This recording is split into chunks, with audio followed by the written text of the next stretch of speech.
racing driver Ayrton Senna has been pronounced clinically dead after crashing during the San Marino Grand Prix. The heyday for me in Formula One is the Senna, Prost, Mansell years. That's, you know, when there was real aggro and it was gladiators. Formula One world champion Ayrton Senna was only 34 when he was killed on the racetrack in front of millions of viewers, but he was already a legend. You know, you actually view certain people as bulletproof. He was the most daring and the most ruthless driver Brazil, or the world, had ever seen. It was as though he was a modern-day hero, in a modern version of a fairy tale where the hero had to fight dragons. And his death changed the world of motor racing forever. Frank Williams charged with the manslaughter of the world champion racing driver Ayrton Senna. And the battle for control of his £120 million estate would result in DNA tests and even the threat of exhumation.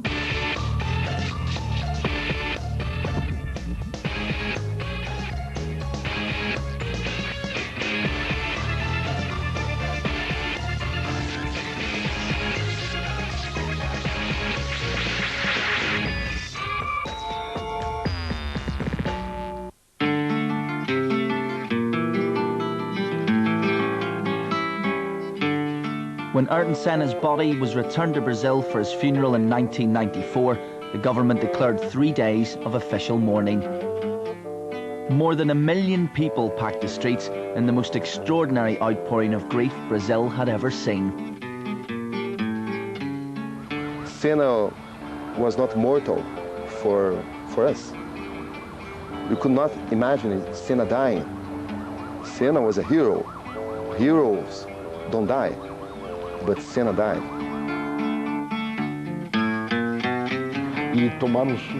There were extreme cases like a girl, a student from the 4th grade, who committed suicide in Curitiba.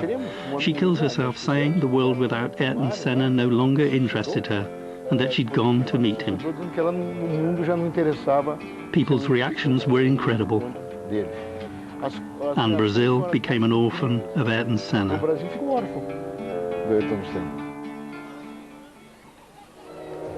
Ayrton Senna was the archetypal racing driver. He was rich, an international jet-setter, loved by the ladies. Worshipped as a god at home in Brazil, but considered a devil on the racetrack.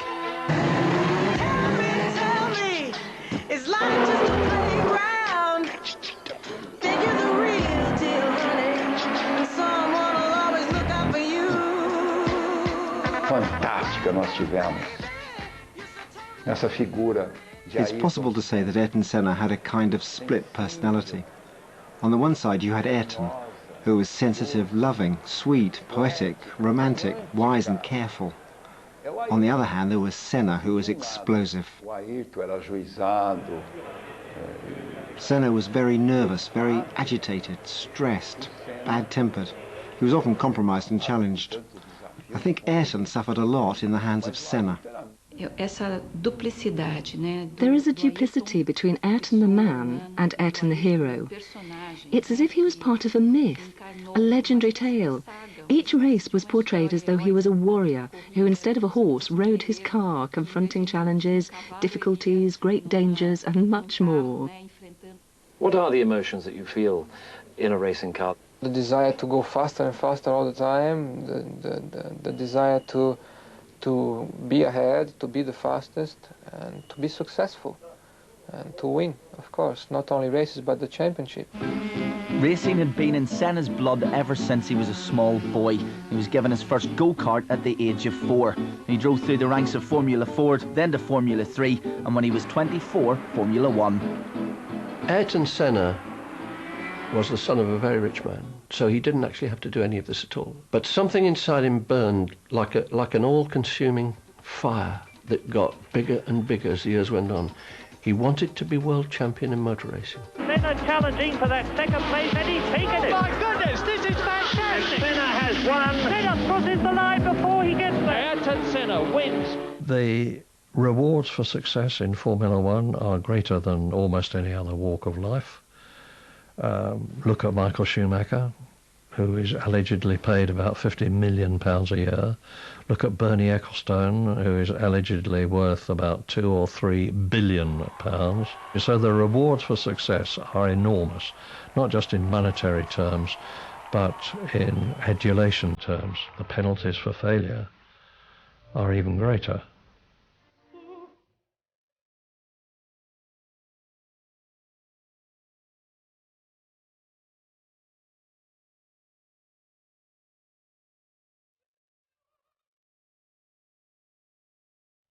To say that Ayrton didn't care about death would be a lie. He very much wanted to live.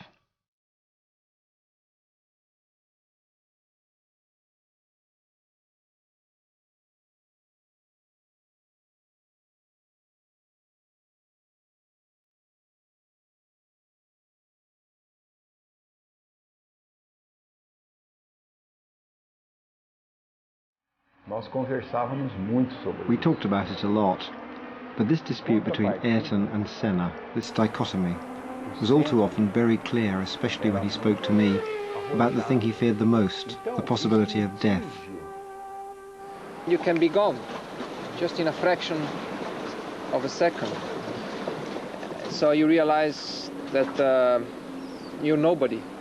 Suddenly you're nobody, and your life can have an end sudden. This is part of your life, and you either face it in a professional, in a cool manner, or you just drop it, just leave it and don't do it anymore, really. And I happen to like too much what I do to just drop it. I can't drop it. The San Marino Grand Prix in Italy in 1994 was the worst in recent memory. In this one weekend, there were 3 accidents in a row. On the Friday, fellow Brazilian Rubens Barrichello's car flew off the track. When the accident with Barrichello happened, Senna was one of the first drivers to care about it. He left the track, and when he came to give an interview, he was in tears. No doubt this had a big impact on his mind. That was bad, but by no means unprecedented. On the Saturday, a young Austrian driver called Roland Ratzenberger hit a wall at 200 miles an hour.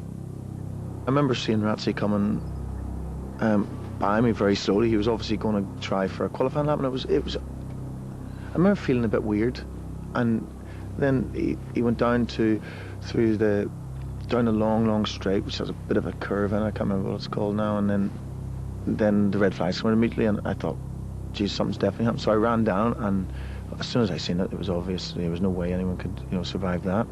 The world of Formula One is saddened by the accident which claimed the life of Roland Ratzenberger. Attempting to qualify for only his second Grand Prix, the experienced Ratzenberger lost control at some 190 miles an hour. And that was the first fatality in Formula One for a very, very long time. And again, Senna was very much involved because he insisted on going round the track and looking at the scene of Ratzenberger's death, because Senna always wanted to know everything about everything in Formula One. On Sunday, May 1st, 1994, Senna was in pole position. The background being that Imola was the 3rd race of the year, and Schumacher had won both the previous ones. Senna had no World Championship points that year. So he would have been even more determined than usual to get his first victory of the year.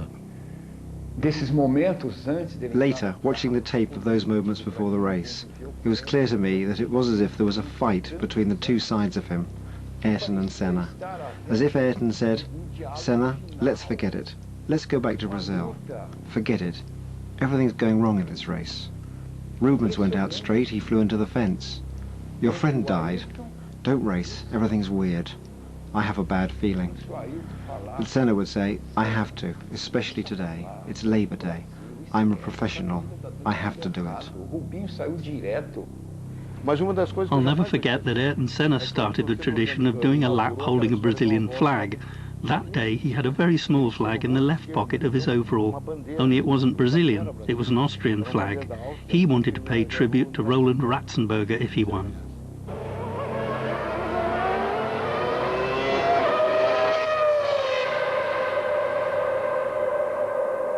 My immediate reaction was, wow, that's a big one. I very rapidly realized that because of the body language and the circumstances of the race which was stopped, that it was indeed considerably more than a big one.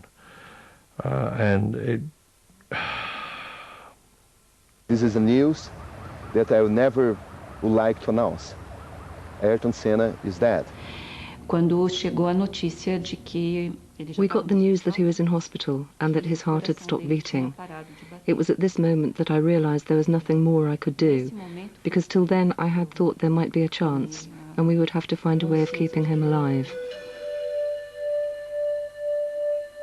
The atmosphere of unmitigated gloom and misery especially, at Imola on that day after the race was so profound that I just don't think I can find the words to describe it.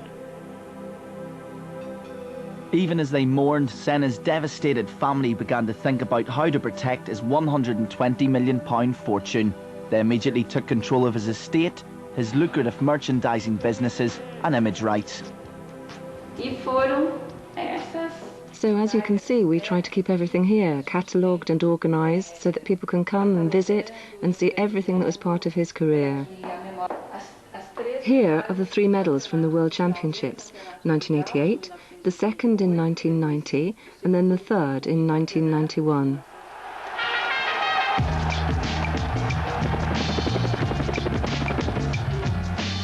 As a 3-time world champion in one of the most highly paid sports in the world, Senna made £1 million a race.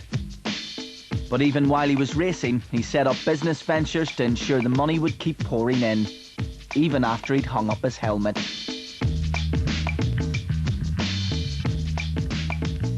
He had a whole lot of businesses. People think of Senna just as a racing driver, but he was a gigantically astute man, and he knew that he was going to have a lot of his life after racing.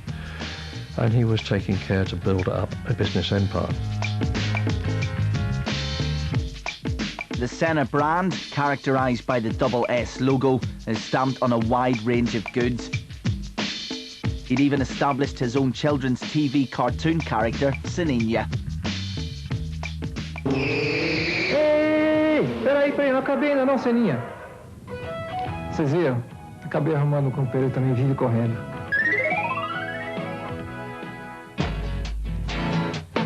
During his lifetime, the Senna brand pulled in around £50 million a year.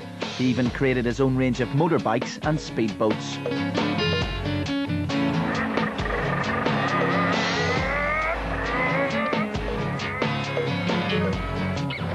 Senna's passion for speed shone through, even in the boys' toys he marketed, as he cashed in on the racing fans' love of anything that moved fast.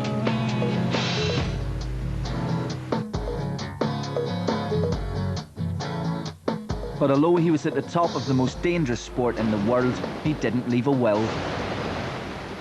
You know, even though Senna realized that he was doing risk business, he also had the feeling that he was immortal too.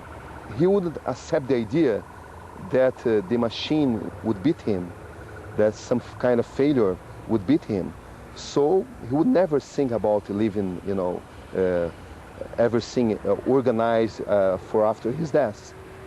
And everybody was taken by surprise, including him.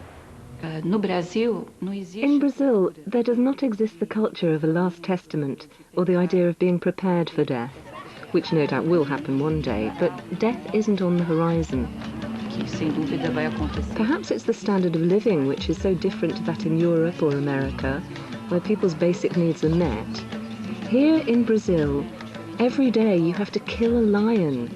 Every day is a struggle, so that's why death is hardly visible.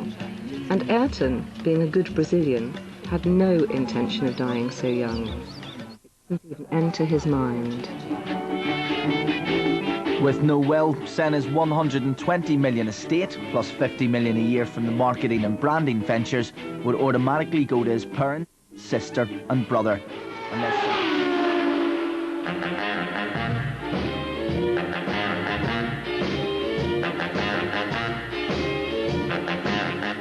He had many girlfriends, but he explained that he was careful because he couldn't win. If he was seen with girlfriends, they would say he was showing off. If he was not seen with girlfriends, they asked why Ayrton Senna, a rich man, the world champion, why wasn't he seeing anyone? Well, I think I will go to bed early and she will go with me. I still think his great love, the person to whom he was most committed, was Adriane Galisteu. Adriane Galisteu was Senna's last girlfriend. They'd been together for 13 months. But after his death, the Senna family closed ranks. During the funeral, something happened which no one can forget, which is that there was one car for his family and his best friends, and Adriane should have been in this car, but she was not allowed permission to ride in the car by the family. And this made everyone ask, why did they do that to her? What do they do that for?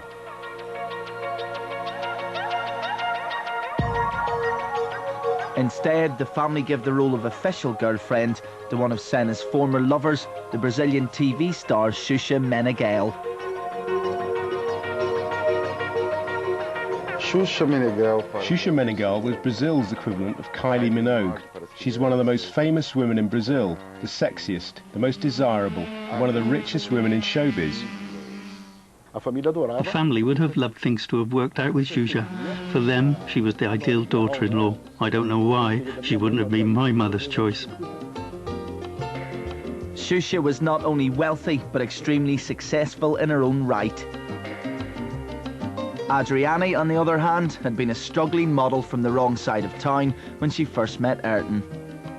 But I still think Adriane Galisteu was the closest to being the mother of his children. Not because she was his last girlfriend, but because she remained always by his side. Because Senna's family did not have a very good reaction towards her, there was controversy about the way Brazilians feel about her. There are many people who think she took advantage of Senna's death in order to be famous, in order to be rich. So she's controversial, no doubt. Whenever someone is in the public eye and becomes famous, especially in the Western culture, people value this too highly. And as a result of this, there are people who seek to make the most of this fame and this celebrity for their own good and prosperity, using that person as a type of ladder to project themselves. Adriane's association with Senna did prove profitable. 8 months after his death, she published a book and has since become one of Brazil's top TV presenters. But then a new threat to the Senna family emerged. Marcela Prado, another ex-girlfriend, made an explosive claim about a relationship with Senna. Marcela Prado was a very beautiful and successful model who had an affair with Senna. This is something that happened. At the time, the most shocking thing was when Marcela Prado announced that she was pregnant with his child. She had a daughter, and she said that her daughter was Senna's daughter. And she wanted to do a DNA test with Senna. Few Brazilians believed her claims. Marcela's response was to ask for the body to be exhumed. By now, Senna had been dead for 6 years. She asked for the body to be dug up, and the Brazilian people were appalled because the tragedy of his death had been shocking enough. Everyone felt as if they'd lost a child, a son, a brother. This was clearly for her own gain. It was as if she was playing with him. But they did the test with Senna's sister, and the test proved that her daughter is not Senna's daughter. But until we knew this, there was a lot of controversy.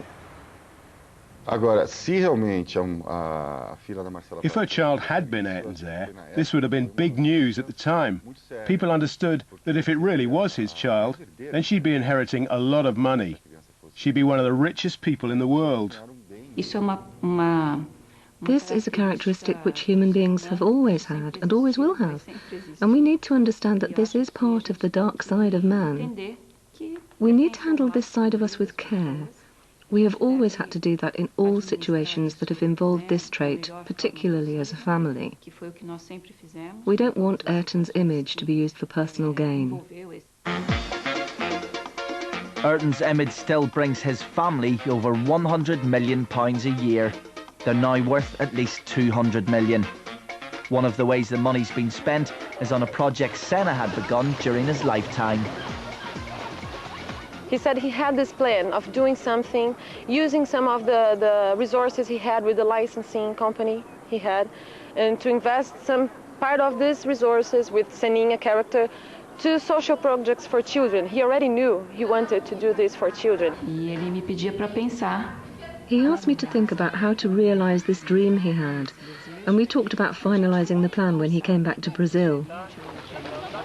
This never happened. We never had that second opportunity to talk things over. The accident happened 3 months later, so then I and my family decided to accomplish this project, and we created the Ayrton Senna Foundation.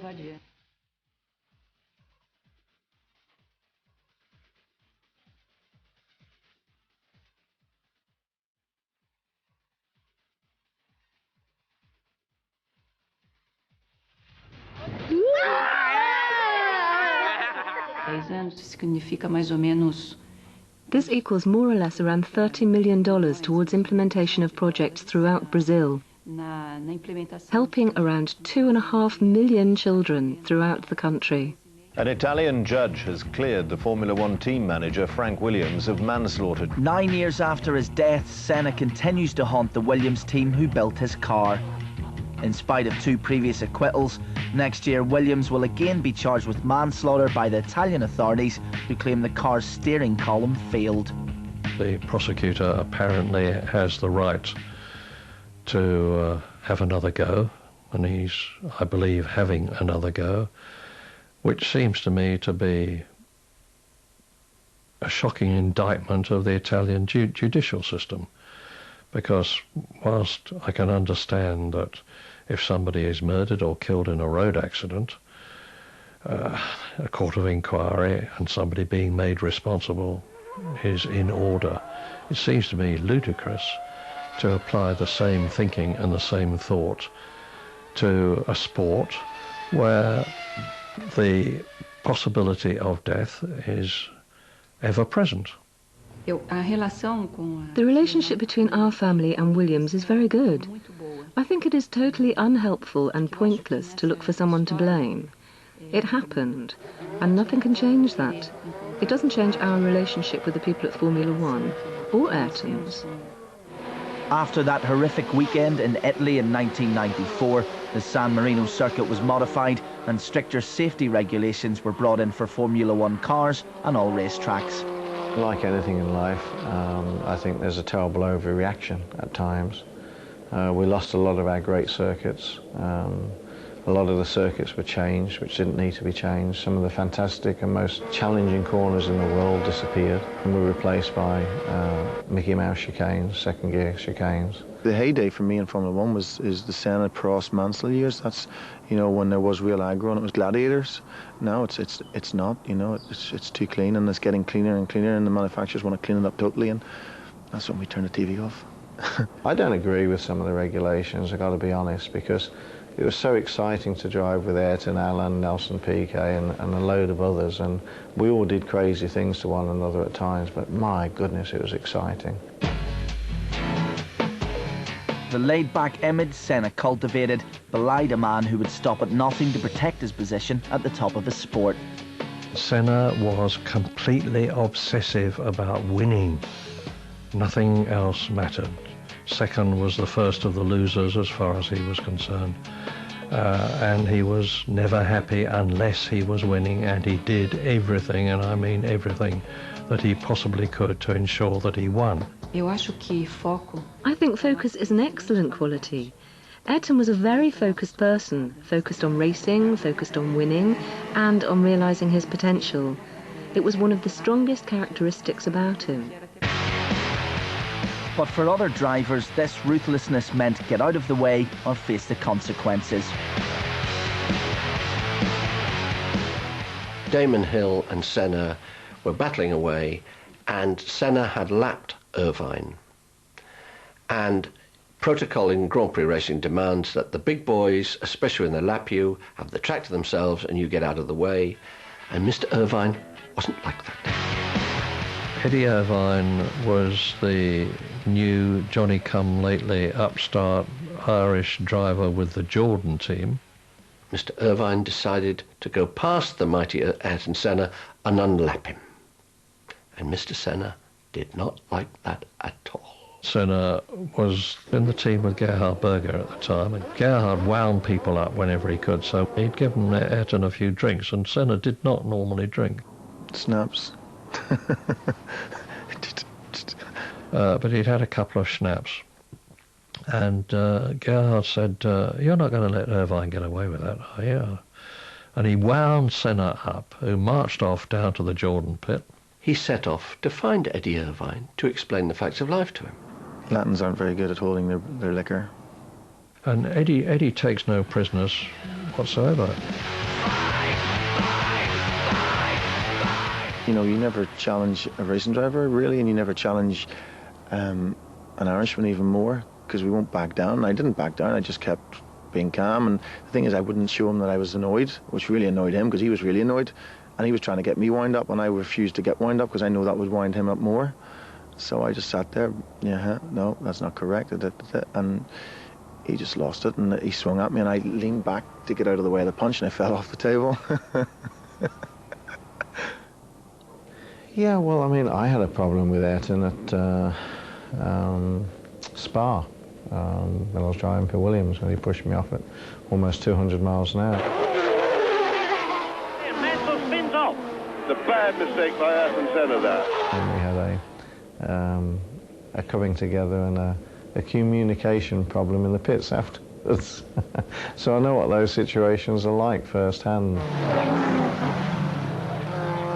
I think Ayrton Senna was fantastic. I think he was tremendously well balanced, incredibly talented, ruthless, yes. Now, ruthless to the point that it upset a lot of people, but did that make him unprofessional? I don't think so. I think it just meant that, you know, he would go to any lengths to try and achieve success.